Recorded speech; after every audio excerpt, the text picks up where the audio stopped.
Estos dos hechos sociales transformaron nuestro país, cada uno en su oportunidad. La organización social y las instituciones de México, y conformaron el derecho civil mexicano del siglo XIX, la independencia y la revolución. Fueron la conclusión de una larga evolución y de grandes juristas que se pusieron como objetivo en verdad crear una república. Se le llama, antes de eso, una vez que viene la conquista, a la época de la Indiana. El reino de la Nueva España, recuerden que creyó que había llegado a la India, que había descubierto la ruta de la seda, que había descubierto una serie de circunstancias que no fueron de esa manera. Y trae como primera instancia el vocablo de la conquista, de lo que en ese momento se llamó las Indias Occidentales.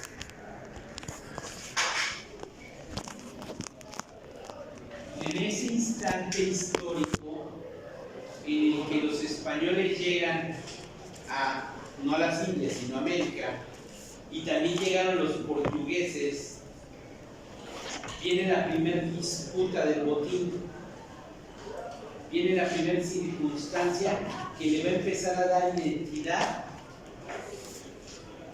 a esto que hoy conocemos como América y conocemos principalmente lo que nos interesa como México. Y viene el poder de la Iglesia, y el 3 de mayo de 1493 se da la bula intercoetera papal, la cual expide el Papa Alejandro VI. Adelante. Y lo que hace esa bula papal es repartir América entre los españoles y los portugueses. Y ahí tenemos como primera instancia, y lo vamos a ver más adelante. Esta clase nada más vamos a platicar someramente de temas históricos sin adentrarnos en el tema notarial. Pero vamos a ver más adelante que ahí estaba la actuación del primer notario de América, que vino con Hernán Cortés, no con Cristóbal Colón, con Hernán Cortés. En el ámbito jurídico, si bien se impone el derecho castellano, surge y se tienen que respetar muchos aspectos del derecho prehispánico. Incluso en las leyes de Indias de 1680 se sigue respetando el derecho indígena. Se observa el criterio de que los indígenas siguieran gobernados por sus normas y autoridades en tanto ello no se opusiera a las disposiciones españolas en lo religioso y en lo jurídico. En todo caso, la conquista respetó la inserción de los territorios conquistados. La tradición jurídico-europea se mantuvo en un gueto, no fue permeada de manera inicial o inmediata a los pueblos indígenas. En aquel entonces, España traía obviamente el derecho románico, germánico, canónico. Así estaba conformado el derecho de Castillas, a través de el derecho romano, germánico y canónico. Para ese entonces en América, increíblemente, bueno, no increíblemente, esos son los temas del choque de dos culturas. Aquí no hubo una conquista. La palabra conquista la meten y la infiltran en nuestra lengua precisamente los españoles, pero realmente no hubo una conquista, hubo un choque y el encuentro de dos mundos sin ser un tema, ¿cómo se llaman los arqueólogos nosotros? Antropólogo. Sin ser un tema de antropología, es una realidad. ¿Por qué razón? Porque en América, antes de la llegada de Colón en 1492, había grandes regiones con un notable avance cultural, y eran dos grandes regiones, la indiana y la mesoamericana. Y la mesoamericana corría desde el sur o el sureste de lo que hoy en día es México hasta Nicaragua. O sea, vean la magnitud del territorio. A veces nos asombramos de uno y siempre tenemos como referencia el viejo continente. ¿Se dan cuenta del tamaño del viejo continente? ¿Se dan cuenta del tamaño de España? Es una, ¿qué será? ¿Cuarta parte del territorio mexicano? ¿Alguien tiene el dato con exactitud? ¿Una tercera parte? Tú recorres toda España en 7 horas, de lado a lado. Si estamos hablando que Mesoamérica, antes de 1492, abarcaba desde el sureste, casi centro, no llegaba al centro, pero casi sureste de México, lo que es hoy México, hasta Nicaragua. Imagínense la extensión territorial, lo que tenía que haber en esos pueblos, principalmente mayas, posiblemente, no me voy a meter en este tema porque no es mi intención, pero toda la relación jurídico-social para que se pudiera dar de esa manera. Eso nada más se queda al margen. Lo más perfeccionista que se dio en aquellas épocas fue la recopilación de las godas. ¿Ok? Lo voy a leer textualmente. Preparadas a mediados del siglo VII y alcanza su mayor cumbre con las leyes de las 7 partidas. Su propósito era unificar el derecho castellano recogiendo en un código romano canónico de su tiempo no solo el contenido de las fuentes legales, sino de las aportaciones de la doctrina en torno a esas fuentes. También recoge lo que es esencial y es la primera aportación de derecho civil en forma. Las leyes, costumbres nacionales que se venían dando entrelazadas con ese derecho germánico y canónico. Las bases de los derechos de las castellanas que se impondrán lentamente primero en el derecho propio y más tarde a partir del siglo XVIII en el común nacional de nuestro país, de lo que viene a ser México. En 1348, vamos a regresarnos un poco, Alfonso XI expidió ordenamientos de Alcalá que estableció en su ley primera, título 28, el siguiente orden normativo de aplicación. La enorme diversidad de las fuentes del derecho castellano dificultaba su conocimiento y su cumplimiento, y no pocas veces contenían disposiciones contradictorias. Por ello, desde un principio se sintió en la necesidad de aglutinar todas esas disposiciones dispersas en recopilaciones que facilitaran su aplicación. Entre estas recopilaciones, por su trascendencia, podemos mencionar las leyes del Toro de 1506, que se publican con la misión de aclarar y eliminar circunstancias anteriores y facilitar la implementación de algunas leyes, las partidas y el fuero real. Entonces, imaginemos esa circunstancia. Si eso se estaba dando incipientemente en un país, en una nación, en una monarquía que estaba trasladándose a otro continente y estaba conquistando, bajo las palabras de ellos, una nación incipiente que ya existía, aparte del choque cultural, nosotros somos la consecuencia de toda esa menjambrea, amalgama de condiciones jurídico-sociales combinadas con una situación étnica. De ahí es que no es sencillo el aglutinarnos como sociedad, el ponernos de acuerdo, y que esta nación siempre ha nacido dividida. Voy a llegar ahorita al punto de la dichosa circunstancia de conservadores y liberales.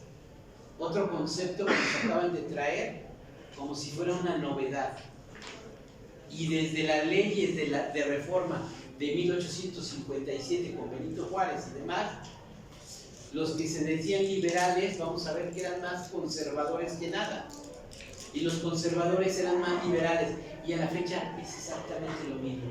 Desde el momento en que se ponen un mote, desde el momento en que se cuelgan un crucifijo para decir qué son, desde ese momento pueden ser descalificados, porque el ser humano tiende a hacer las cosas a su conveniencia.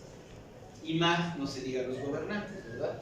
Que una vez que llegan se olvidan de todo lo que tenían y habían dicho. La Nueva España y su derecho. Por efecto de la conquista cobraron vigor en la Nueva España estos ordenamientos. A ellos se fue conformando paulatinamente un nuevo derecho especial para las Indias, que se denominó por ello precisamente el derecho de las Indias. Y el derecho de las Indias no fue otra cosa que cuando los españoles se dieron cuenta de que no podían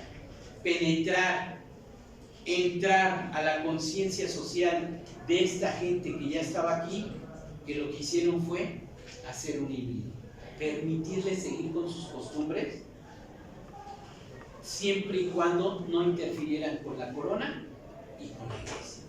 Y de ahí es que si ustedes van y se aventuran a ir a un tema eclesiástico a Europa, van a ver que es sumamente diferente a lo que realmente procesan aquí como nación católica en nuestro país. Bastaba ir apenas, yo no sé ahorita cómo esté, pero bastaba ir apenas hace unos 8 o 10 años a San Juan Chamula, a San Cristóbal, y darte cuenta que estabas en otra época. Darte cuenta que dentro de una iglesia seguían flagelándose, cargando, no sé cómo se llaman estos matorrales de espinas, tirándose en el suelo y latigándose. Y no le estoy hablando del siglo pasado, estoy hablando del 2010, de este siglo, pero cómo se ha ido generando y seguimos atrapados en eso. Y mientras nosotros no seamos capaces de entender esa circunstancia, ¿cómo vamos a poder aplicar un nuevo derecho y una nueva situación pragmática para salir adelante? Adelante.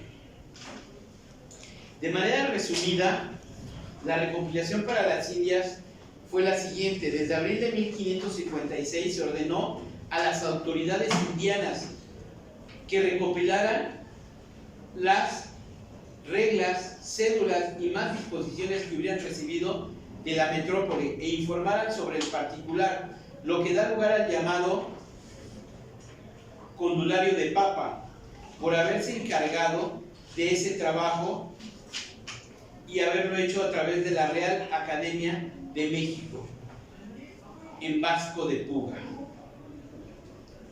Por encargo del Consejo de Indias, Juan López de Velasco llevó a cabo la recopilación, que concluyó en el año de 1570, la que al decir de José Luis Soberanes Fernández como no tenía un nombre, fue denominado de esa manera.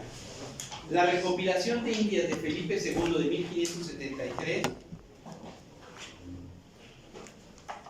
por haber sido redactado por Juan de Obando, presidente del Real Consejo de Indias, fue un proyecto que trataba de contener toda la legislación de las Indias, pero no se logró concluir.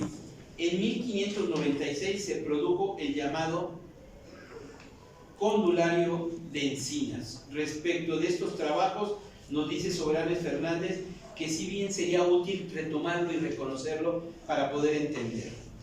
Finalmente se encarga Fernando Jiménez de Paniagua la realización de recopilación.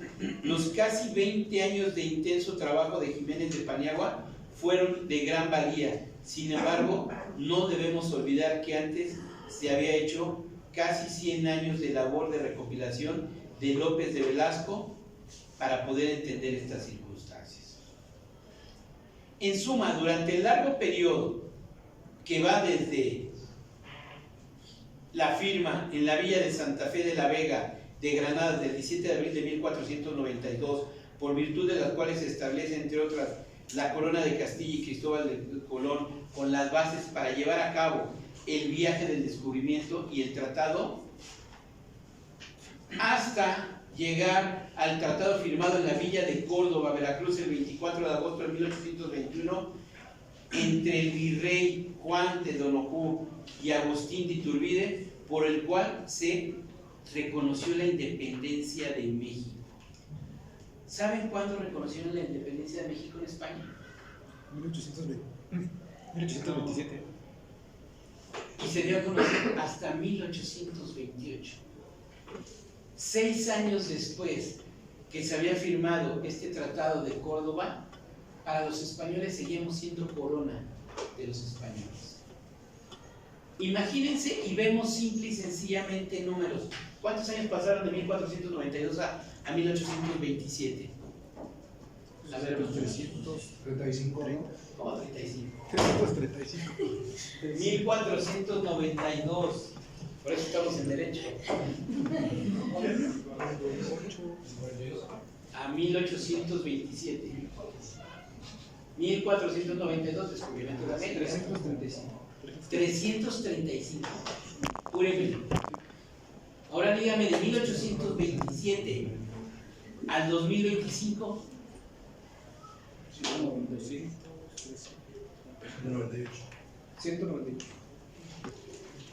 ¿Se dan cuenta? ¿Se sientan a reparar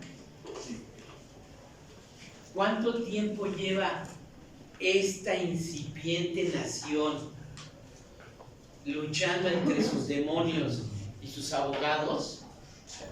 190 años. ¿Y cuánto tiempo duró la corona española y toda esa circunstancia? 335. Es doble, casi el doble.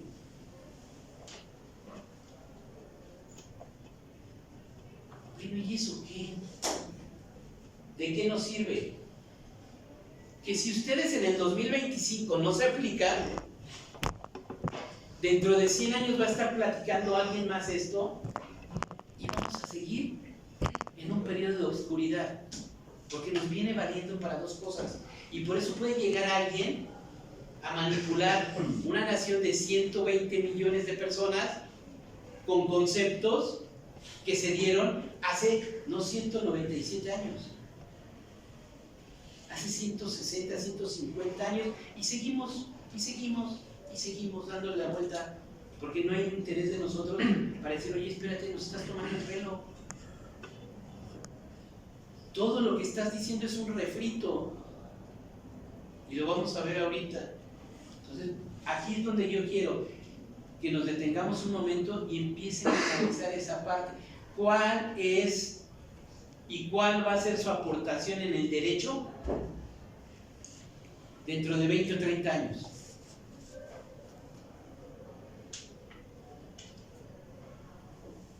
¿Vamos a seguir dejando tomar la Cámara de Diputados y de Senadores por quien está?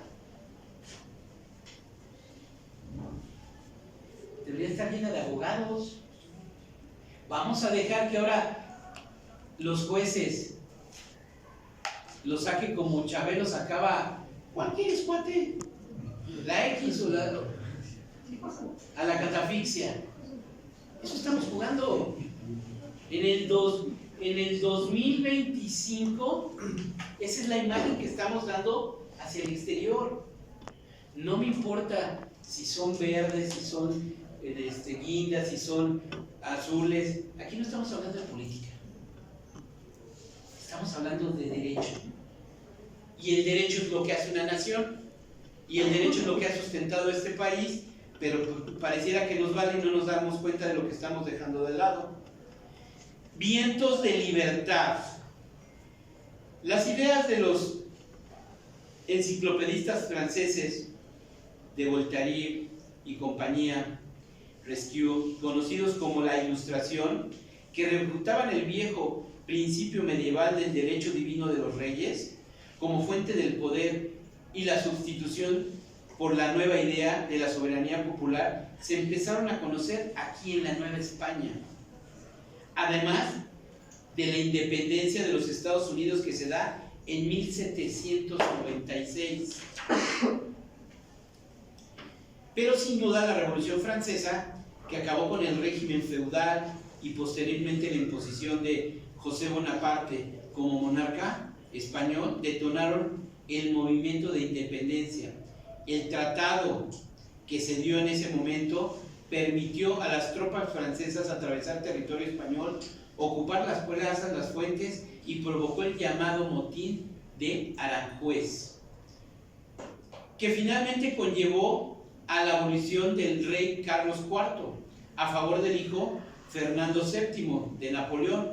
Obligó a Fernando VII a través de un pacto que se conoce como Farsa de Bayona o la Constitución de Bayona de 1808, a devolver la corona de su padre Carlos IV, y este a su vez lo presionó a abdicar a favor del propio Napoleón, quien nombró rey de España e Indias a su hermano José Bonaparte. México, en junio del mismo año de 1808, hicieron ver al virrey José de Iturrigaray la necesidad de definir la posición de la Nueva España frente a la crisis española. La soberanía recaía en el pueblo de la Nueva España. Las ideas no prosperó por la fuente de oposición de los peninsulares y la Iglesia Católica, quienes encabezaron una conspiración contra el virrey, el cual fue aprehendido a las 2 horas del 15 de septiembre de 1808 y recluido en la cárcel de la Inquisición. Así terminó la primera conspiración para la independencia de México, pero las juntas continuaron en la clandestinidad hasta que el grupo que se reunía en Querétaro en la casa de la corregidora Miguel Domínguez, encabezada por el cura de Hidalgo y Costilla, párroco de Dolores, al ser descubiertos inició la insurrección el 16 de septiembre de 1810. Estaban muy preocupados por la clase indígena, estaban muy preocupados por toda la gente que vivía en el campo y que se partía. Realmente querían que ese pueblo sano, que ese pueblo fiel saliera adelante.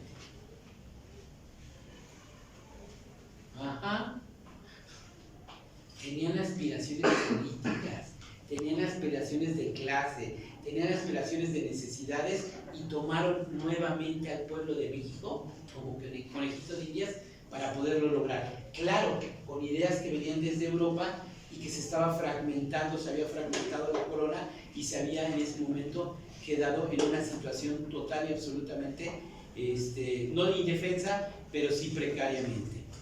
La Constitución de Cádiz y la independencia. Las ideas de la Ilustración permearon durante la segunda mitad del siglo XVIII y fueron el sustrato de la Constitución de Cádiz del 19 de marzo de 1812, que había de jugar un papel relevante en la independencia de México. llamado Cortés de Cádiz, que formuló la constitución política de la monarquía española de carácter progresista y liberal. Cuando regresó Fernando VII al trono de España, por la caída del Imperio Napoleónico, anuló la Constitución de Cádiz, pero ante la oposición popular, el 9 de marzo de 1820, Fernando VII terminó jurándola, y aunque este hecho trató de ocultarse en la Ciudad de México, finalmente las autoridades del virreinato terminaron jurando la Constitución en la plaza principal de la capital el 31 de mayo de 1820, por lo que dicho lugar se le denominó, como hasta ahora se le conoce, la Plaza de la Constitución, el Zócalo. ¿Okay? No fue por la de 1800, no fue por la de 1917, no fue porque un mexicano quiso era un tema que veníamos y traíamos desde aquella época, y en ese momento se le conoció al Zócalo como la Plaza de la Constitución. Particularmente los peninsulares, quienes pretendían quedarse con el control del gobierno, la conspiración de la profesa que tuvo al frente Agustín de Iturbide, quien finalmente logró la consumación de la independencia, la firma de los tratados de Córdoba el 24 de agosto de 1821. La Constitución de Cádiz fue la primera que rigió formalmente en México, aunque no la queramos reconocer aquí en México después de los gobiernos subsecuentes. La independencia de México fue reconocida formalmente en España. Yo me quedé corto. Hasta 1836. Yo dije 28. Fue cuando aceptó la independencia y acordó intercambiar embajadores. España lo reconoció hasta 1836. El siglo XIX mexicano, así conocido, se dieron dos grandes movimientos políticos por el liberalismo y en lo jurídico por la codificación. El liberalismo en gran corriente de pensamiento y de lucha que conformó la nación mexicana durante el siglo XIX. Los mexicanos tenían una circunstancia contra la Iglesia Católica y contra el imperio de Maximiliano. El liberalismo con altas y bajas resultó así el proceso de formación de una ideología que moldea una nación y se forma precisamente en dicho molde. Los conservadores hubo un tiempo en que llamaron a sí mismos al partido de priori, indicando que sus ideas estaban configuradas con anhelaciones al nacimiento de México, y al liberalismo nace con la nación y esto surge con ellos. Entonces, los conservadores no eran conservadores, sino eran liberales. Ciertamente que el plano de confusión de la idea liberal con la patria, la idea liberal se confundió con la idea de la patria, se verificó y se consideró rebasada después de la Guerra de los 3 años y frente a la intervención francesa. La secularización. ¿Qué es la secularización?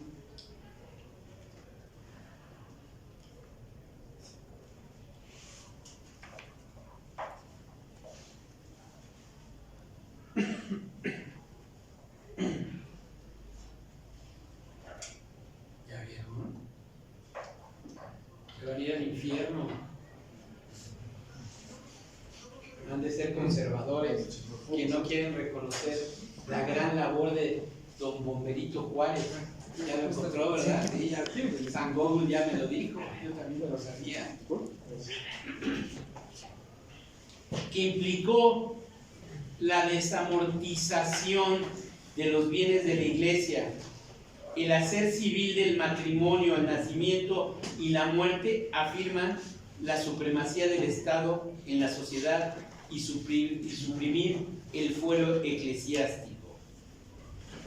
Fue un postulado básico del liberalismo mexicano, pero además la propia secularización está íntimamente ligada con la libertad de culto. Esta es con la libertad de opiniones, la que a su vez deriva de la libertad de conciencia. Si es posible suponer la existencia de la libertad de conciencia sin seguridad y libertad personal. ¿Son factibles las libertades civiles sin las políticas? Sería una pregunta. ¿Funcionan estas sin una división de poderes que haga en términos clásicos que el poder detenga al poder y evite la arbitrariedad? ¿No dice nuestro anterior presidente que él no reprime? ¿Que en México tenemos la libertad de hacer lo que queramos? Y entonces vuelvo a replantear la pregunta. ¿Son factibles las libertades civiles sin las políticas? ¿Funcionan estas sin una división de poder que haga en términos clásicos que el poder detenga al poder y evite la arbitrariedad? Si el poder no puede detener al poder, ¿quién lo va a detener? Si el poder no tiene contrapesos para frenarlo, ¿quién lo va a detener? Si el poder, que era un poder trigarante o tripartita, y por eso el Ejecutivo no es que fuera antagónico, pero no tenía que ser y depender del judicial y el judicial del legislativo, cuando todo recae en una misma, ¿realmente hay una libertad? ¿Realmente va a haber una democracia? Pero pues ya nos ocuparon en la conquista y luego en la independencia, y todavía no llegó a la revolución, pero fue exactamente lo mismo. Pues, ¿qué podíamos esperar de un movimiento como el que se está dando ahora, de masas y de nadie que se detiene a pensar y dejen de pensar, a mirar al pasado? Estamos cometiendo los mismos errores, los mismos, y vamos a quedar en el mismo círculo pensando en que va a llegar un caudillo a salvarnos, como Pancho Villa, uno de esos héroes que tantos queremos y tenemos. Bueno, antes de seguir adelante, ¿qué tan liberal era que logró la secularización? ¿Quién era la esposa de Benito Juárez? Su prima. Ándale, tenía prima, relación, ¿no? sí, era como los de Monterrey, tenía algo así como su prima. Y tiene una calle y tiene muchas cosas. Empieza con M. Margarita Maza de Juárez. Margarita, por eso es Maza de Juárez. ¿Saben cuántas hijas tuvieron? Era su prima. Dicen que tenían relación. Pero eso no es lo trascendente, pues cada quien, ¿no?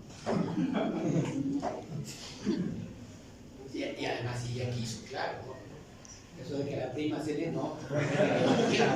Si ella no quiere, pues no. 12 hijas. Y a ver, pregúntale a Google, ¿cuántas casó por la iglesia?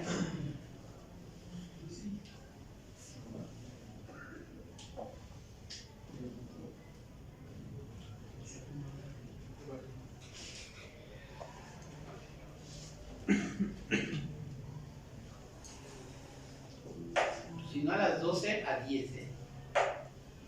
Las entregó en el altar, casadas por la iglesia. Entonces ya no entiendo si realmente tenía esa contradicción contra la iglesia, si realmente era un antagónico, si realmente quería liberar al pueblo de México de eso.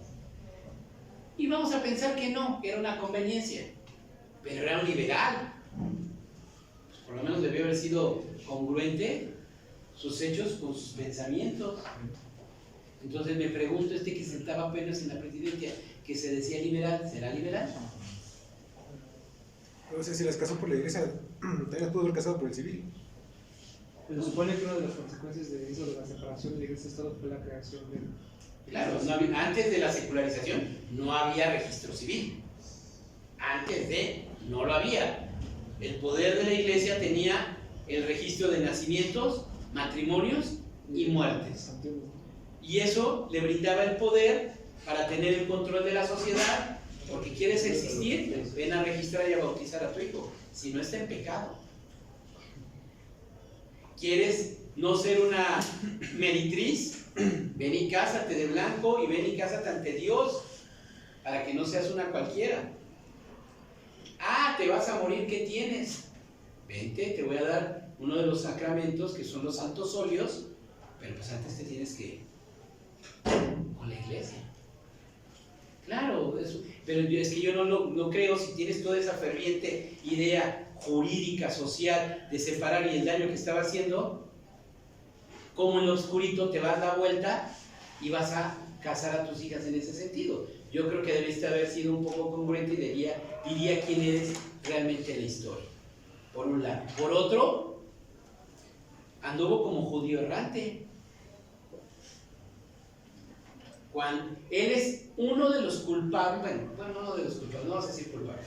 Sus acciones, cuando se declara en quiebra y suspende los pagos de la deuda externa de México, hace que en el puerto de Veracruz, por eso se le conoce como 3 veces heroico, no es de gratis. Y en ese puerto, pues para allá, estuvieron en ese entonces 2 de los 3 ejércitos y marítimos más poderosos, que eran los franceses, los ingleses y los gringos, a punto de invadirnos. Y mientras él, en lugar de quedarse, lo que hizo fue cambiarse, creo que se fue a San Luis Potosí primero, y cambió las sedes del gobierno, y terminó exiliado en Estados Unidos, no me acuerdo si meses o años. De ahí se arreglan las cosas, llega Maximiliano, hace pactos, se van los ingleses, se van los gringos, pero los franceses dijeron, oye, pero yo ya vengo hasta acá. Y además lo mío es la guerra.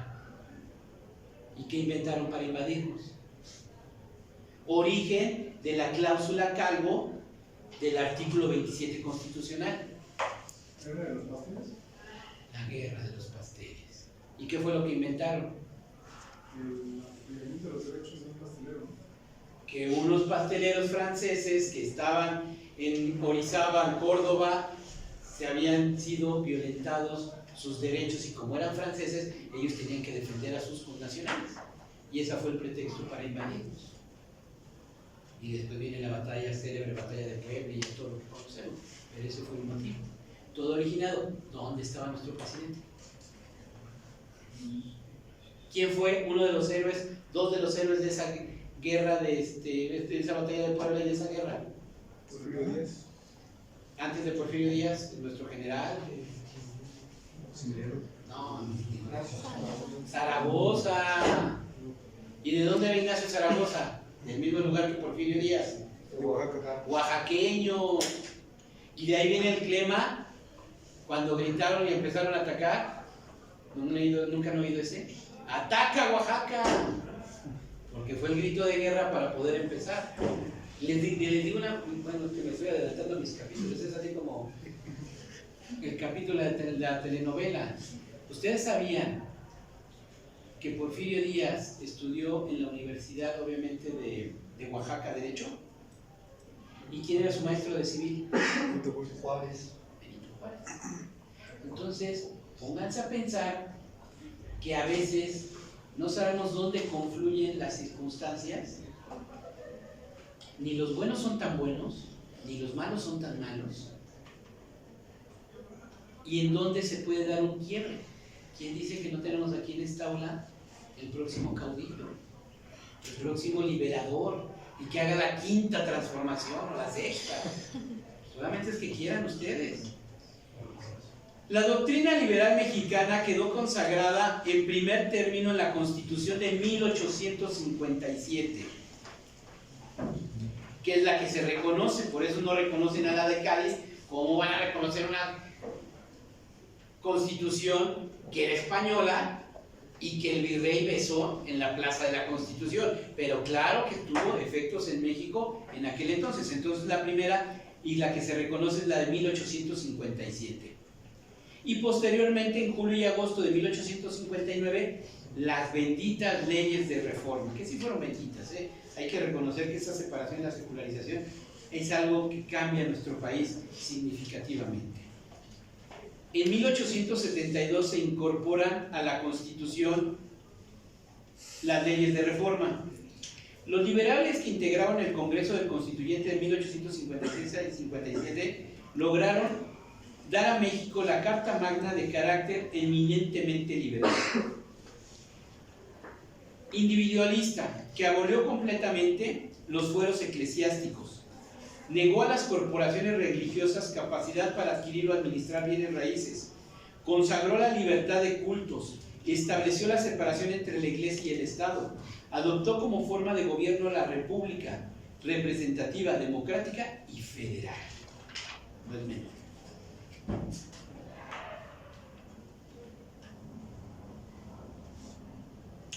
Tuvo, sobre todo, el mérito de ser la primera ley fundamental en la que se consigna en una forma sistemática y en un capítulo expreso un catálogo de los derechos del hombre. Sin embargo, a pesar de sus innegables avances y de que significó un triunfo para la corriente liberal, había dos aspectos fundamentales: la secularización del Estado y el federalismo. Luego viene el plan de Tacubaya, encabezado por el general Félix, lo que llevó a don Benito Juárez, quien había sido electo presidente de la Corte, a asumir la presidencia de la República, y con ello dio principio a la Guerra de Reforma. Miren, adelante.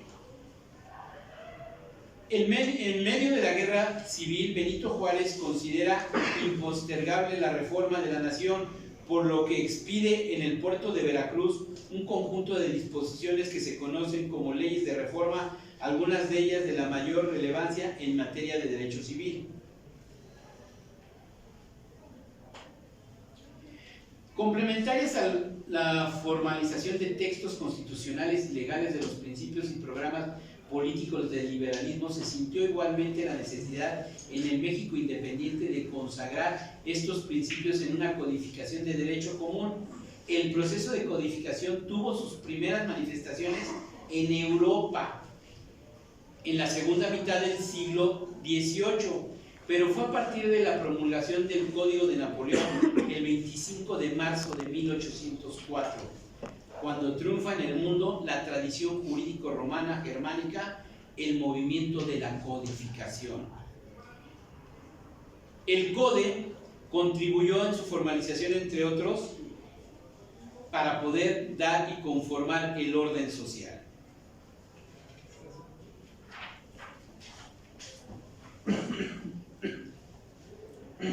Las ideas de la Ilustración y de ese entonces, la revolución que triunfó a la razón de la igualdad y del ciudadano libre, da en México la idea de la codificación, los inicios de la vida independiente.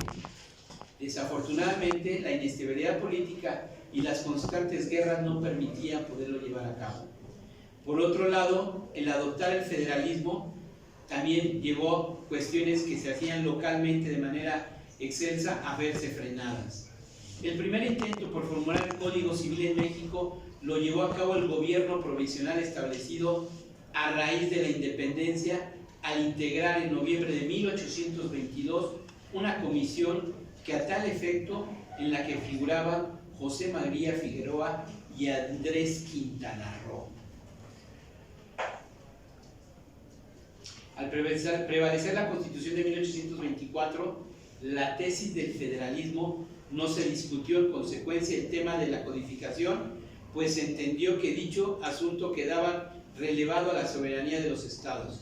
Se puede concluir y establecer en sus inicios que el 31 de octubre de 1827 se dan los primeros ensayos para concluir en un código correlacionado.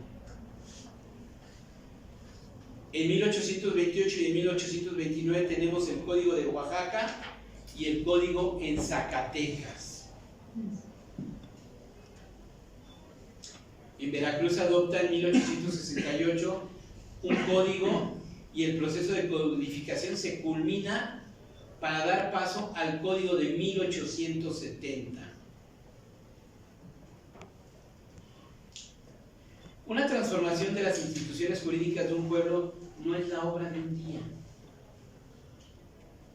es la obra de décadas, de esfuerzos, de gente que ha brindado su vida para que hoy en día nosotros tuviéramos una composición política social diferente. No sé si la más adecuada. Siempre se pueden perfeccionar. Lo que no es posible y es atroz, que se vengan a destruir las instituciones sin un afán de creación, sin un afán de perfeccionamiento, simple y sencillo por el modo de descalificar o de antagonizar la situación.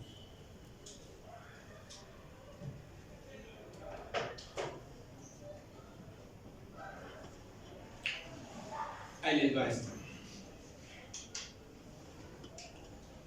Una transformación, y en México no tuvo el privilegio de realizarlo, sin contar con 10 primeros años del siglo XIX, durante los cuales continuó siendo una colonia, y los 11 años empleados en la lucha de independencia. El país siguió rigiéndose por las legislaciones metropolitanas en un periodo que abarca hasta el segundo tercio del siglo.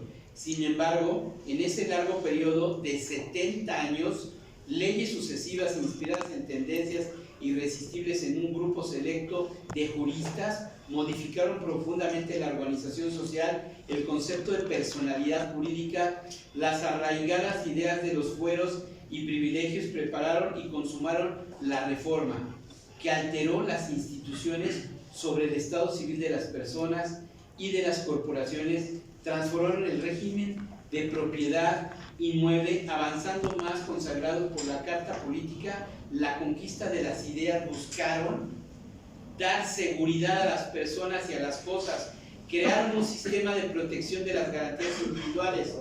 Después, cuando estas líneas de nuestra nueva organización estuvieron trazadas, cuando hubo penetrado en las conciencias honradas e inteligentes de ese nuevo credo social, hasta el punto de que una invasión extranjera y una monarquía traídas para derrumbarlo nos acogieron como un programa en una era natural que se promovía de forma jurídica, sintética y armónica de la obra social realizada. Y la primera floración de la nueva época fue el proyecto del Código Civil, debido al ingenio de un jurisconsulto yucateco, el señor de Don Justo Sierra, quien se inspiró en el proyecto de Goyena tomado del Código de Napoleón. La República restaurada consumó esta serie de trabajos, expidiendo el Código de 1870 para el Distrito Federal y territorios de la Baja California. La aparición de los códigos significa la evolución jurídica del país, no solo por advenimiento claro de orden y del método de las leyes, sino por la necesidad de la paz social. Todo esto, hablamos de propiedad, hablamos de personalidad jurídica, hablamos de fueros, hablamos de iglesia, hablamos de estado de las personas. Es la materia más importante, y el derecho civil es el que ha nutrido a la propia Constitución. Los principios de la Constitución de 1917 están cifrados y están basados en el derecho civil, no a la inversa. Pareciera que debería ser a la inversa. ¿Qué fue primero, el huevo o la gallina? Aquí primero debimos de haber tenido un movimiento social, tuvimos que regular para después, en ese entendimiento, ir subiendo a nivel constitucional estas normas. La trascendencia del derecho civil va más allá de lo que nos imaginamos, y es lo que seguimos tratando y llevando a cabo. ¿En dónde? 100%, aparte de otras materias, en el derecho notarial.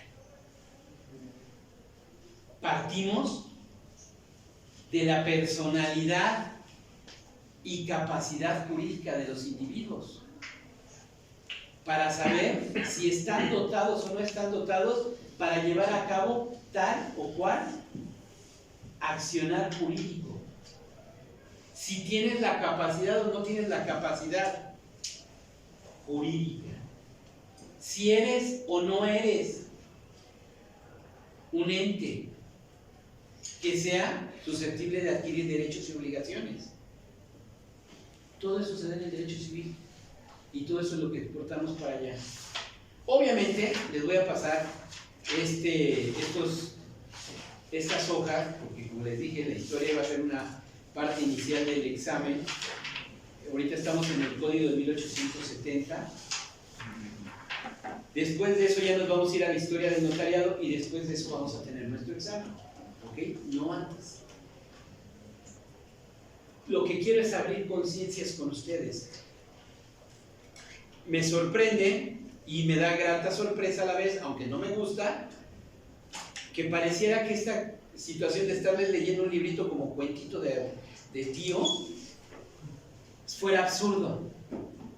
Pero me doy cuenta con los ojos que están abriendo que a pesar de que están en 10º semestre, hay muchas cosas de la historia jurídica, nada más jurídica, que no se habían detenido a reparar. Si no les apasiona esto, difícilmente le van a agarrar el sabor. Si no les apasiona esto, como para decir, a ver, ¿y por qué? A ver, ¿de veras habrá sido? Yo me voy a ir a buscar a un otro autor para ver si definitivamente como se está contextualizando a este personaje, realmente lo hizo o no lo hizo. En mis tardes de ocio. Pero con el tema de tener una cultura jurídica. Y entonces eso les va a dar una base para empezar a entender. Vamos a ver ahorita, cuando se dé el código de 1870, otra vez los liberales, cómo en ese código no nos permitían algo: el derecho a la libre testamentificación, que hoy en día pues es de perogrullo, pues cualquiera puede hacer su testamento, ¿no? ¿Eso qué? Pues eso siempre ha existido, no. En ese código de 1870 y hasta el código del 86 no hubo la posibilidad de que tú hicieras tu testamento. Y le debías una quinta al Estado, así como el derecho de herencia que quieren regresar. En aquel entonces existía la quinta, que era una parte que se iba para el Estado. Pero además de eso, ¿saben por qué no podíamos hacer testamento? Porque los liberales, en su exposición de motivos dijeron que no. Porque si dejaban hacer su testamento, corrían el riesgo de que algún hombre engañado por los artes o por las artes de alguna meretriz, ¿sí saben lo que es eso? Google, por favor. ¿Meretriz?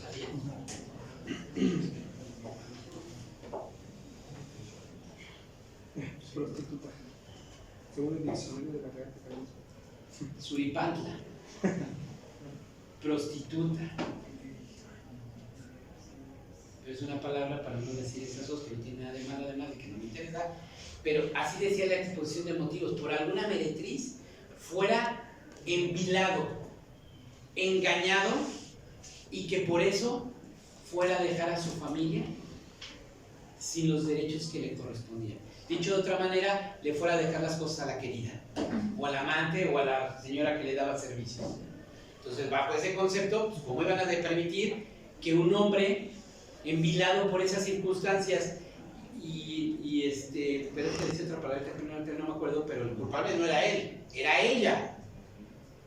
Casi como la medusa que le sacaba las serpientes y la trasladaba, entonces podía caer en esas redes, que entonces por eso el individuo no estaba y no tenía la capacidad de discernimiento para poder decidir qué hacer con sus bienes para después de la muerte.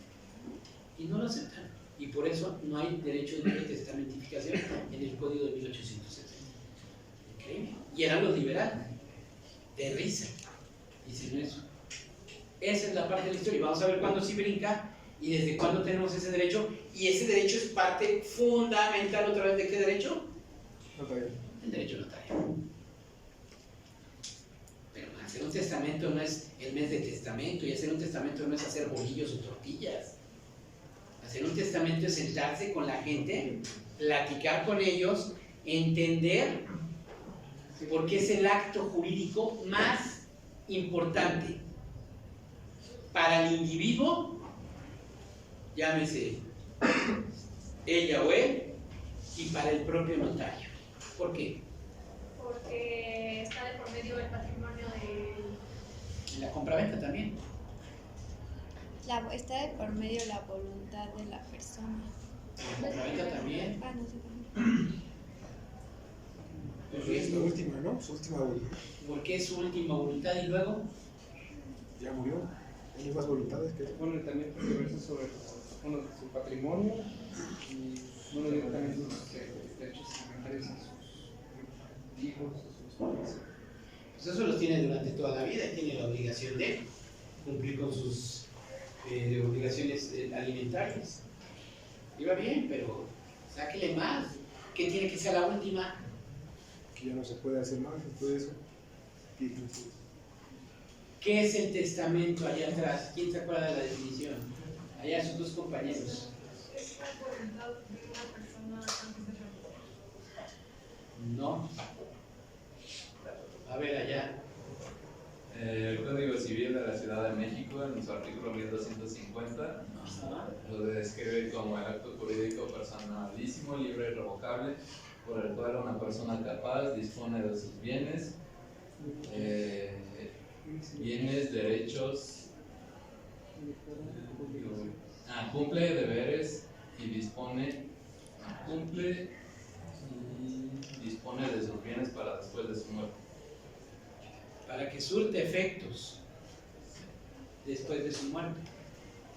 ¿El efecto del testamento cuál es?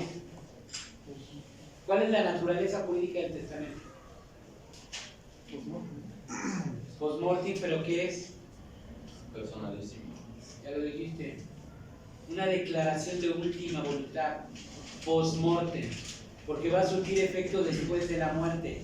En cualquier otro acto jurídico, de los que mencionamos, el que quiera, siempre vamos a tener al otorgante para decir, sí lo hice, no lo hice, no era como lo quería, no me entendió, yo tenía un error, una falsa precisión de la realidad, y puede argumentar lo que él quiera y desee.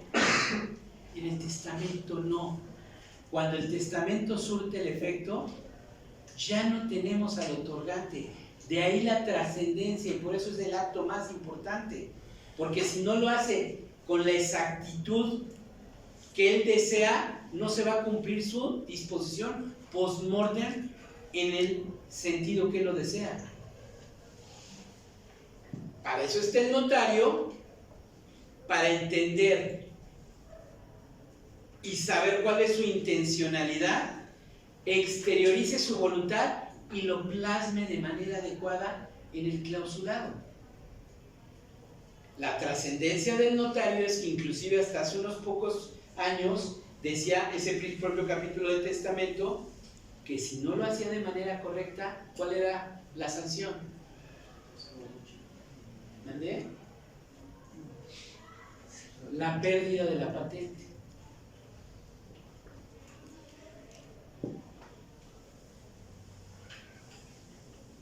¿Cuántas veces en este libre derecho de testamentificación, ejerciendo su voluntad consciente, libre y absoluta, llega una persona a hacer su testamento dejando de lado a cualquier individuo que sea parte de su familia? Muchas. No es una circunstancia extraña, salvo que no esté en el libre expedito uso de sus facultades mentales. Él o ella pueden decidir, por eso es libre.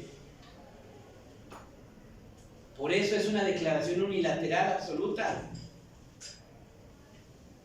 Si tú como notario no te percatas de que esa persona esté influenciada de una u otra manera y no se está dando cuenta de lo que está haciendo, tú no vas a corregir la voluntad de él. Tú lo que tienes que percibir es si esa voluntad realmente es absoluta y consciente. Si no es absoluta y consciente, tu obligación como notario es entender dónde está el vicio de esa voluntad y parar o no hacer el testamento o hablar con el testador para hacerle entender y que una vez que entienda pueda él, no tú, modificar su voluntad. Si no lo haces y haces bolillos y pones mantas, mes del testamento y el notario tiene 1000 testamentos para hacer, tarde o temprano, en algún momento le va a brincar la liebre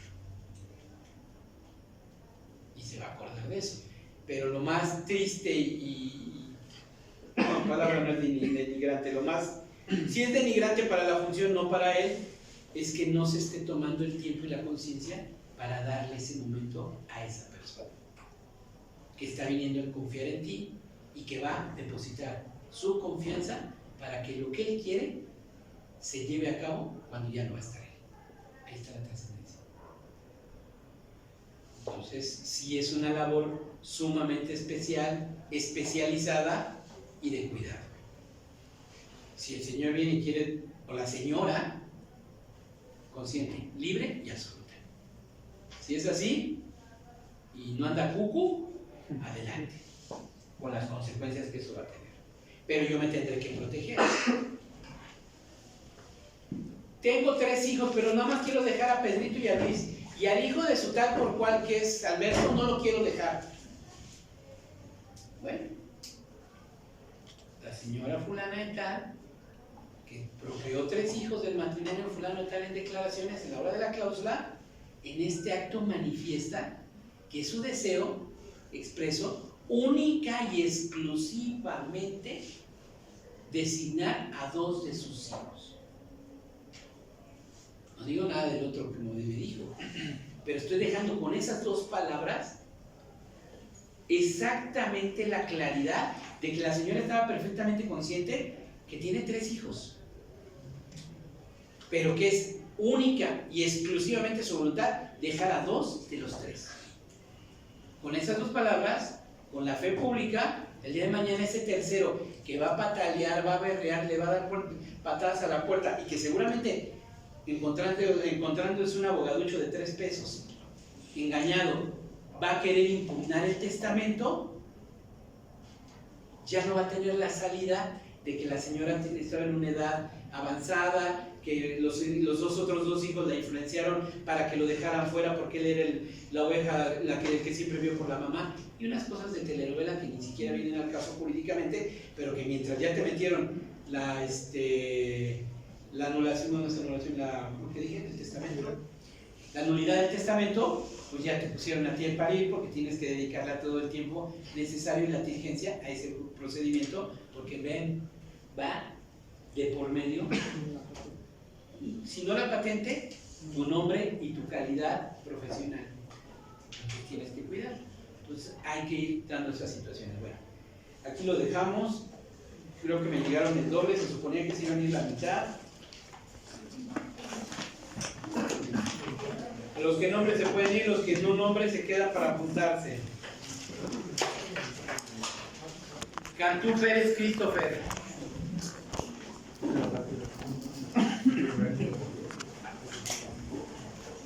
Pérez Martínez Pamela.